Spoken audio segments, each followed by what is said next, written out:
Estás Inés, Clara, ¿quién más? Espérate. María Elena, que se los estoy buscando El mail. El mail. A ver. Almilena Sí. y Micaela, ¿no?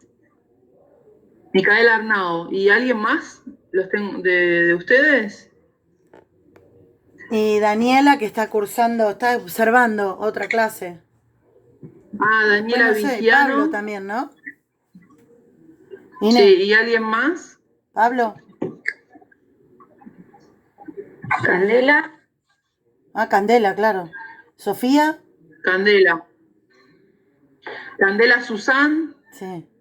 Eh, Pablo. Pablo Pardi. Pablo Pardi, ahí está. Y Sofía. ¿Con Sofía. quién? Sofía Romero o Romera. Candela, No. no sé, me parece que no cursa, ¿eh? Ah, bueno. Ah, y espérate, Rita. Ah, cierto. Rita. Bueno, ahí les adjunto. Ahí va.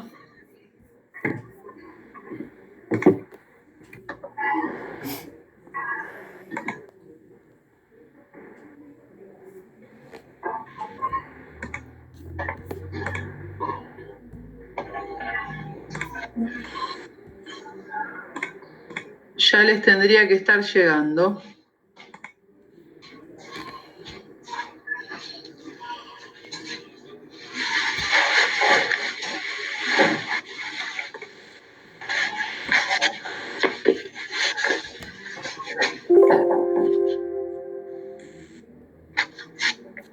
Acá ya me llegó. ¿Llegó? Sí, acá sí. Ya me llegó. Bien, espectacular. Bueno, esta es la primera parte, ¿sí? Del apunte.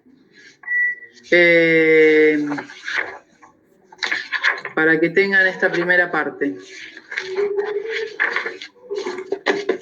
La semana que viene, en las próximas 2 semanas, les voy a hacer llegar los otros. La información viene extendida, pero está en el libro, pero voy a hacerles el apunte más reducido. Bien, empiezo a explicar. ¿Me escuchan bien o trabado? No, bien. Bien. Hoy me puse más cerca de la fuente de internet para no estar tan robótica. Así que bueno, empiezo a explicar. Como ustedes tienen ahí en el título que dice petrografía, nosotros vamos a ver primero qué es la petrografía, ¿sí? En la petrografía destacamos que es una rama de las ciencias naturales que estudia las rocas descriptivamente. O sea, se describe cómo son externamente. A diferencia de la petrología, que lo que estudia es cómo se originan esas rocas, ¿sí? Bien, nosotros sabemos de la unidad 3 que ya estudiamos que una roca es un agregado natural de minerales, ¿sí? Son sustancias que pueden ser amorfas o monominerales o muchos minerales que están unidos y forman una roca. De las rocas que vamos a estudiar tenemos 3 grandes variedades, que son las ígneas, las metamórficas y las sedimentarias, ¿sí? Belén, discúlpame, no me llegó. ¿No te llegó? Espérate, Yo lo envié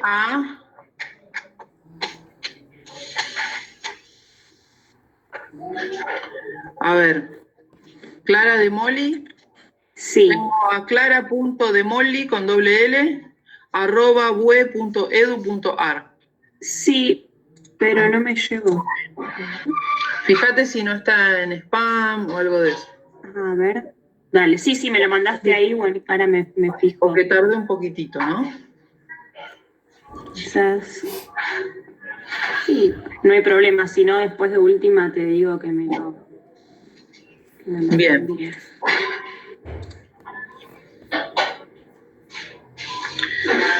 Bien, vamos a empezar describiendo las rocas ígneas, ¿sí? Dentro de lo que son las rocas ígneas, bueno, ígneas viene de ignis, de fuego, que se forman conforme se enfría y se solidifica una roca que ya está fundida. Y una roca que está fundida se forma a partir de ¿quién? ¿Estás muteada, Inés? Sí. Y de la lava está fundida. Bueno, internamente, que estuvo antes debajo de la superficie, va a ser el magma, ¿sí? El magma es digamos que es el material precursor de las rocas ígneas, ¿sí? Y se forma, bueno, por la fusión que se produce en los distintos estratos, tanto en la corteza inferior como en el manto superior. Eso abarca más o menos una profundidad de unos 250 kilómetros en promedio. Cuando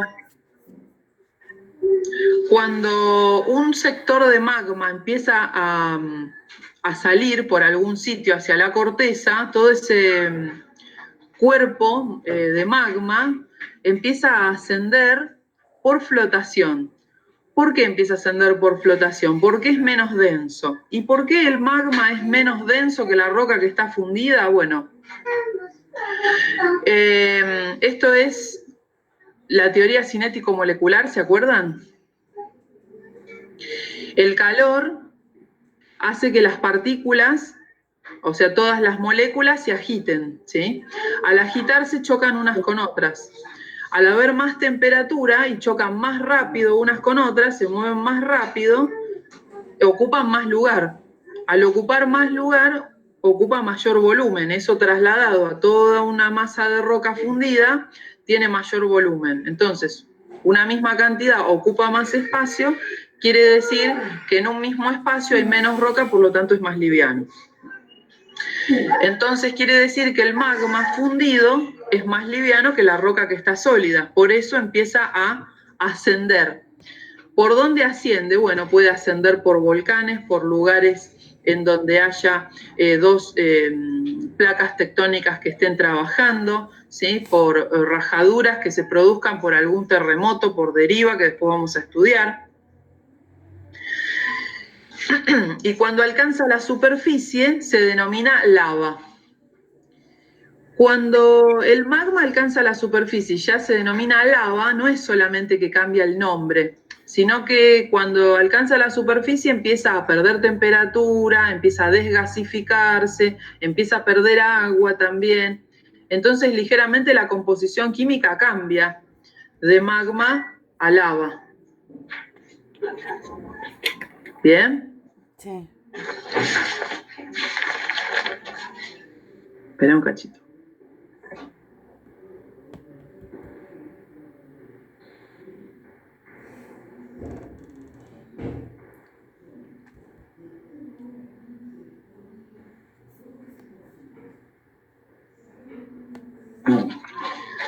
La tengo a Martina acá corriendo en círculos. Yo tengo el magma, la lava y la veo ella que la tengo acá así. Me vuelve loca. Bueno, estaba diciendo entonces que cuando alcanza la superficie ya es lava y tiene estas pequeñas diferencias que les estaba diciendo, ¿no? ¿Qué condiciones hay para que se formen las rocas ígneas? Que las rocas ígneas es esto que fue magma, esto que fue lava y que luego está solidificado. Bueno, la temperatura, por un lado, la presión, por otro, la composición es otra, y la presencia de agua. Es decir, que cuando se forma una roca ígnea tiene estas diferentes combinaciones. ¿Qué pasa? Cuando el magma está en la profundidad, ¿sí? En el manto superior, la temperatura es más alta, la presión también lo es. Depende de la composición de la roca y de la temperatura y la presencia de agua, todas esas combinaciones hacen que las rocas ígneas sean diferentes, y al ser diferentes también su temperatura de fusión o de solidificación, cuando este proceso termina, también varía, porque no siempre la temperatura indica que tiene que estar fundido, ¿sí? Estamos hablando de temperaturas de magma que van desde los 700 a los 1200 grados, para que tengan una idea. Algo puede estar a 700 grados y puede estar fundido, y algo puede estar a 700 grados y puede estar sólido o semisólido. Entonces, la presión y la temperatura van juntos, pero también la composición, ¿sí? Entonces eso hace que dé lugar a distintos tipos de rocas ígneas, ¿bien? Bien. ¿Cómo son los magmas? Entonces, ¿cómo es la naturaleza de los magmas? Los magmas sabemos que son todas rocas fundidas, o totalmente o parcialmente, ¿sí? Al enfriarse se solidifican, y cuando se solidifican es cuando forman a las rocas ígneas. Eso fue lo que dijimos hasta ahora. Están formados por tres cosas los magmas: un componente líquido, un componente sólido y un componente gaseoso, ¿sí?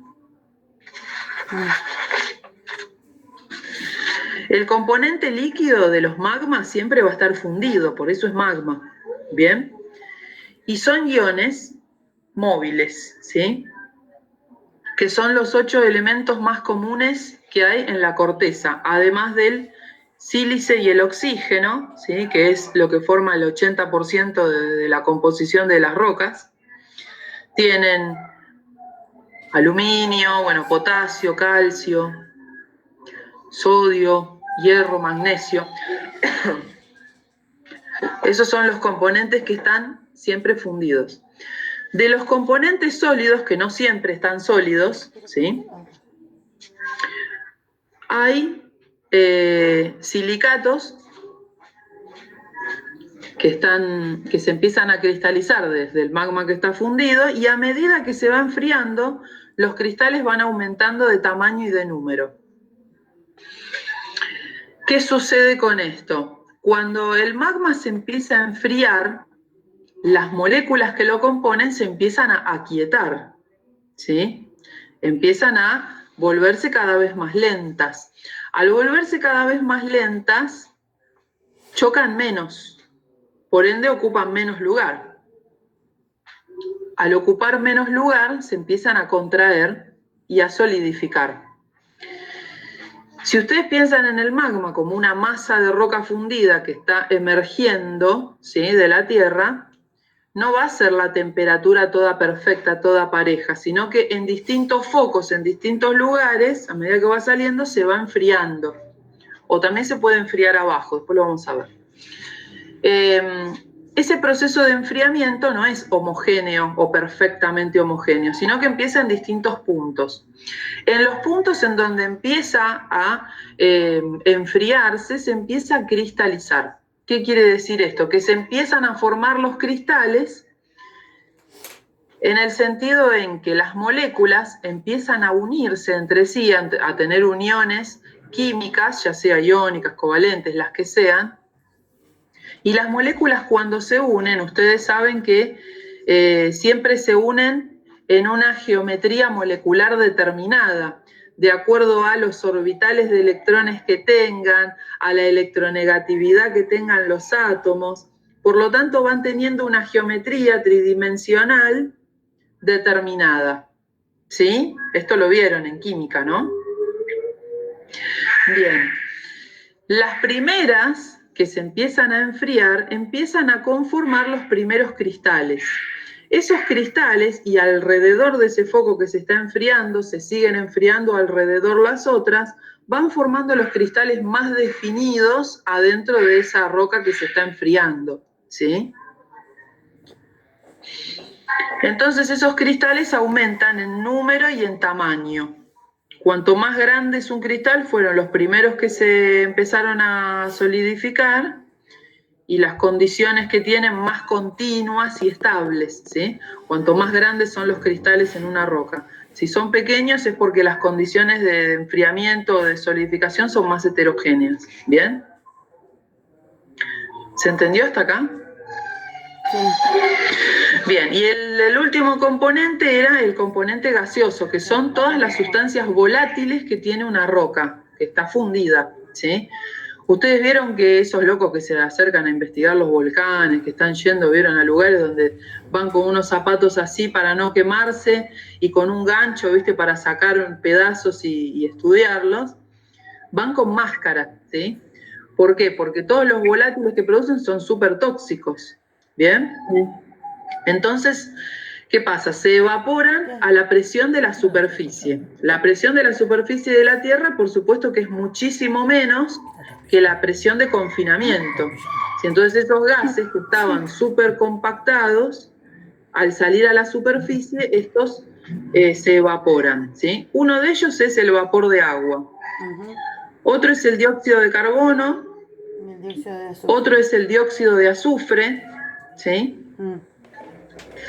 Cuando emergen a la superficie siempre se separan de la roca fundida a medida que van saliendo, ¿sí? Porque va bajando la presión muy violentamente, entonces van saliendo los gases como humos. Si ustedes ven, no sé si vieron algún documental o en los noticieros cuando salen estos humos, estos gases. Sí. A veces se pueden acumular y se pueden expulsar como si fuera como chimeneas, ¿sí? Que van saliendo de manera entrecortada. Si en masas de magma que están debajo de la superficie no pueden salir estos gases que se enfrían, forman cristales. ¿Vieron en Misiones las minas de Wanda? Las geodas, esas que ustedes ven, bueno, eso era gas que quedó atrapado y no pudo salir. ¿Esta? Entonces reaccionó con el resto de las sustancias químicas fundidas y tienen las distintas geodas. ¿Son estas, profe? Claro, esas. Eso es una burbuja. En un momento eso estuvo caliente. Claro, se nota ¿sí? de este lado. No pudo salir. Sí. ¿Eh? Se nota de este lado. Sí, se nota perfecto. Sí. Eso está cortado. Claro. Y eso ahí adentro había gas que reaccionó químicamente con el resto de los líquidos que estaban ahí. Sí. Y al ir enfriándose se cristalizó. Eso se enfrió rápido porque es chiquitito. Por eso los cristales adentro son chiquititos. Son chiquititos. Si vos te fijás en otras geodas, fíjate que hay cristalotes así grandotes, ¿viste? Son preciosas. Bueno, eso porque es un enfriamiento muy lento, entonces las condiciones al ser muy estables, la cristalización es más lenta y da lugar a cristales más grandes. Claro. Cuando la cristalización es más brusca, da lugar a cristales muy chiquititos. Qué bonitas que son. Son hermosas, ¿eh? Son un espectáculo. Sí, la verdad.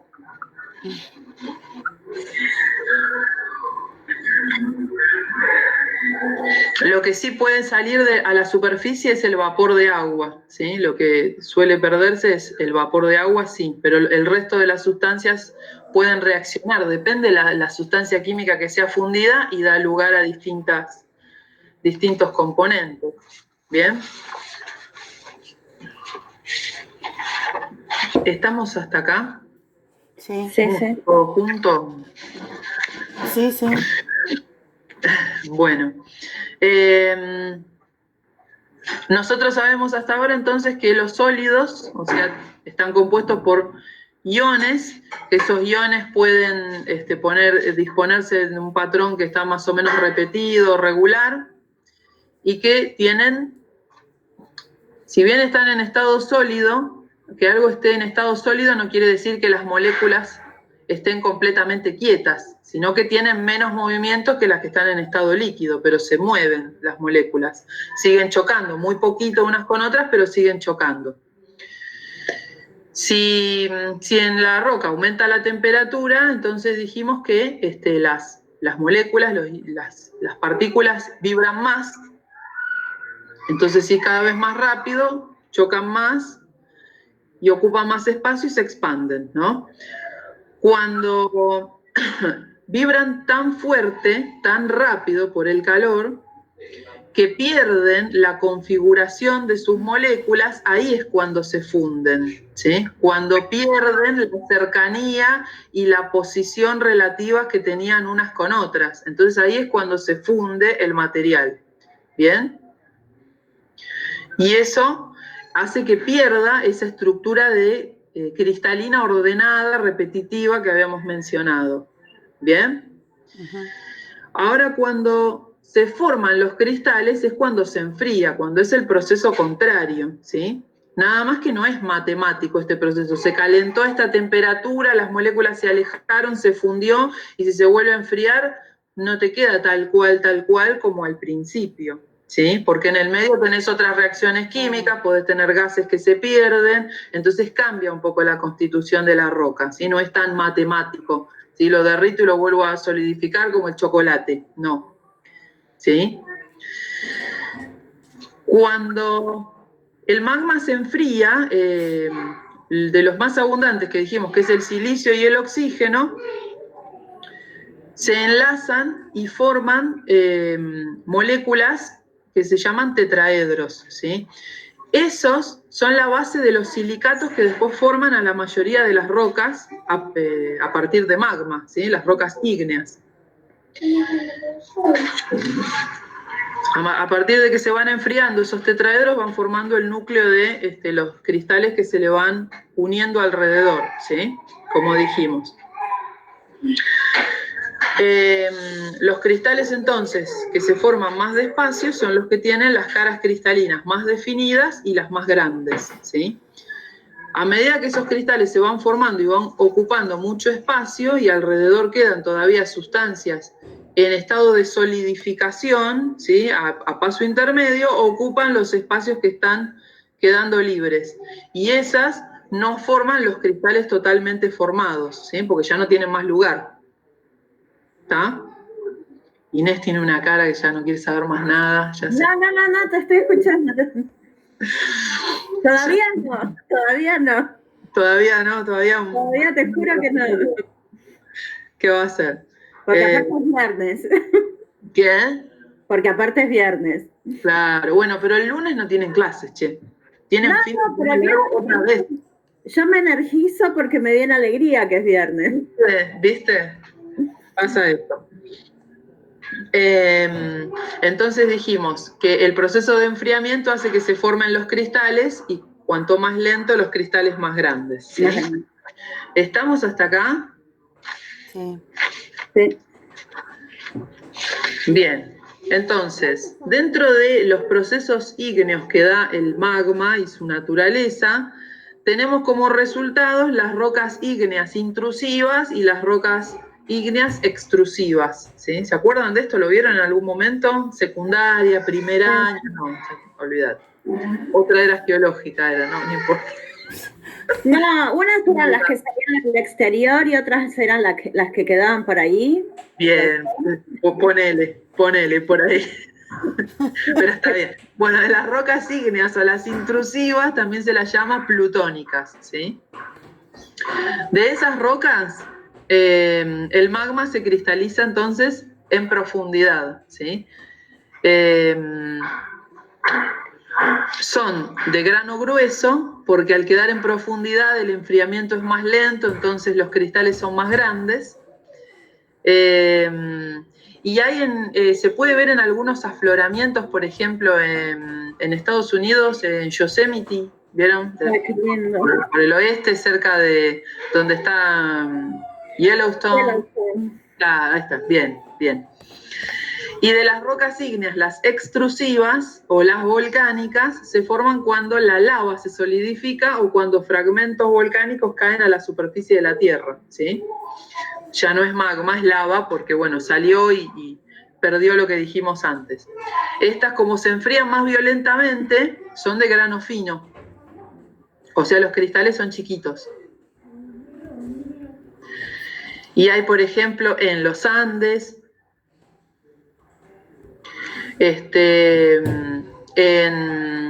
¿vieron Hawái, que es una cadena de islas, que es una hilera de islas? Después lo vamos a ver en tectónica de placas, que es la unidad que sigue. Bueno, pasa esto en Hawái. Las aleutianas ¿Conocen dónde quedan las aleutianas? No. No. ¿Vieron Alaska? Sí. Donde está el mar de Bering arriba, que tiene como si fuera una colita de rata de isla, Ah, toda sí, sí. una islita así que parece una sonrisa que se conecta América con Asia. Con Asia. Bueno, esas islas todas en hileras se llaman Aleutianas, ¿sí? El archipiélago de las Aleutianas. Y ahí pasó esto, ¿sí? Tenemos todas rocas extrusivas en esas islas. ¿Bien?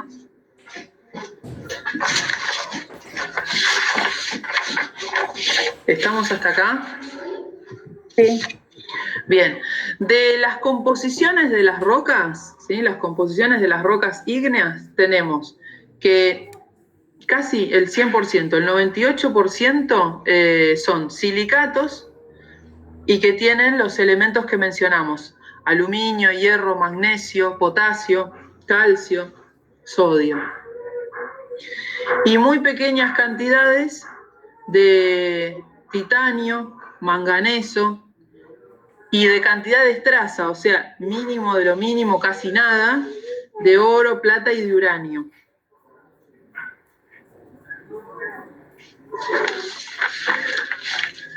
Cuando esas rocas se enfrían, forman todas rocas oscuras, ¿sí?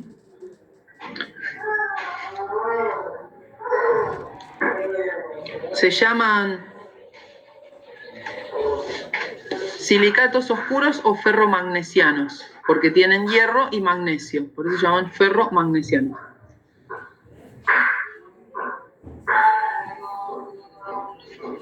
Los que tienen mucho hierro y magnesio, el contenido de sílice es muy bajo, ¿sí?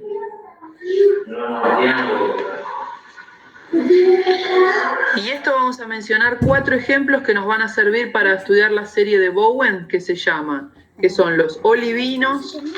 Lo escribo acá en el chat, mirá. Olivino es una roca. Espera, ¿me escribí? No se escribió. Acá, o de nuevo. Olivino, dioxeno, anfíbol y biotita.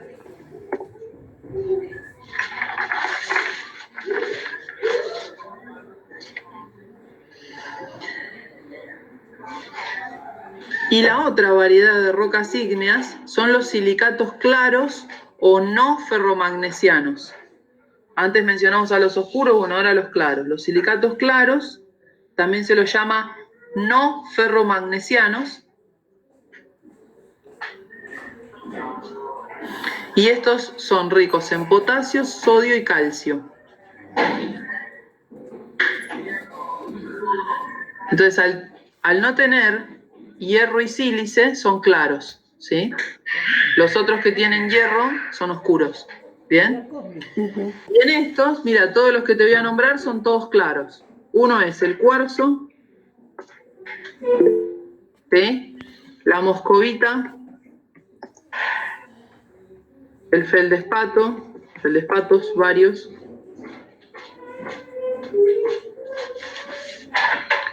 que forman casi la mitad de las rocas ígneas, ¿sí?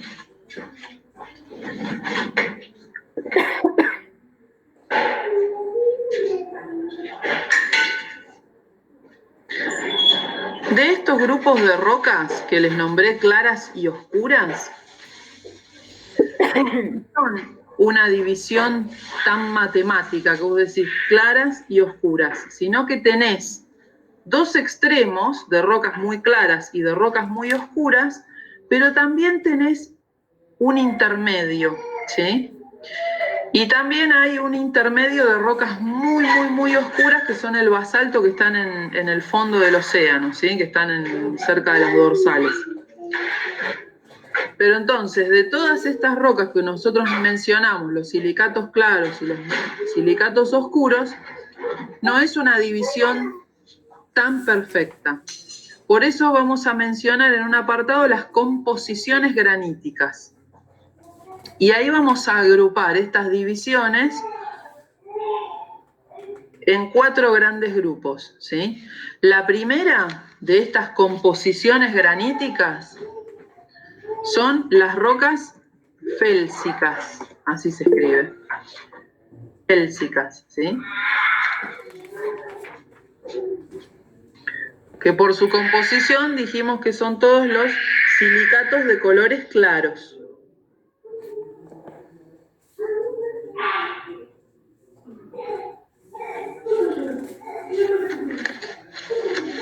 Estos son los principales constituyentes de la corteza, ¿sí? De los continentes. Otra de las variedades son las máficas. Llegó la comida. Bueno, voy.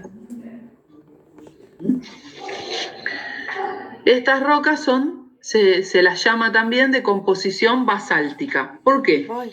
Porque están compuestas de silicatos de colores oscuros, ¿sí?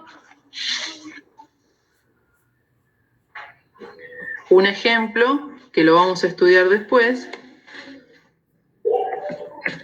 es la plagioclasa. Tienen mucho calcio y tienen Plagioclasa. mucha concentración de minerales ferromagnesianos. O sea que son muy oscuras y muy densas.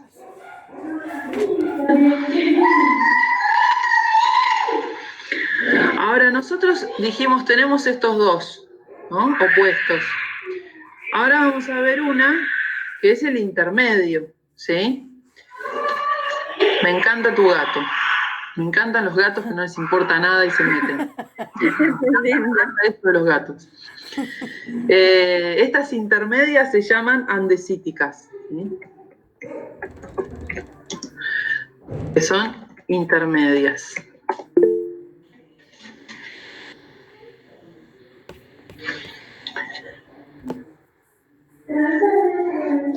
Que son un 25% de silicatos oscuros y tienen también olivinos y piroxenos. Ahora les voy a mostrar un cuadro, que van a ver cómo es. Y por último, la más extrema de todas son las rocas ultramáficas. Así. Las ultramáficas, que son muy poco frecuentes y están en el manto superior. Ahí les voy a compartir una pantalla con esto que les expliqué recién. Denme un segundo, ¿eh?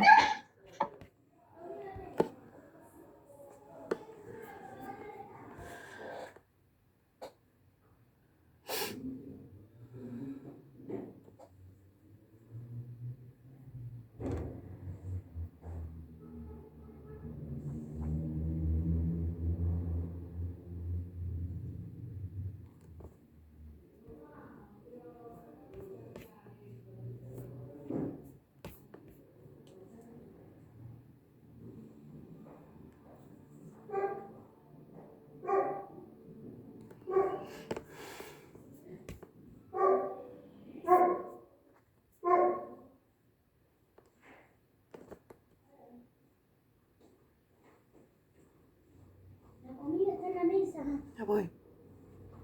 Ahí está. Bueno, a ver.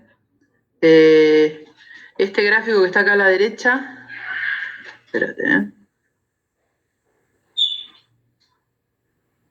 Ay, se me fue el cuadro. Espera. Lo tenía acá. Acá estamos. Entonces, de acuerdo a la cantidad de sílice, nosotros tenemos las rocas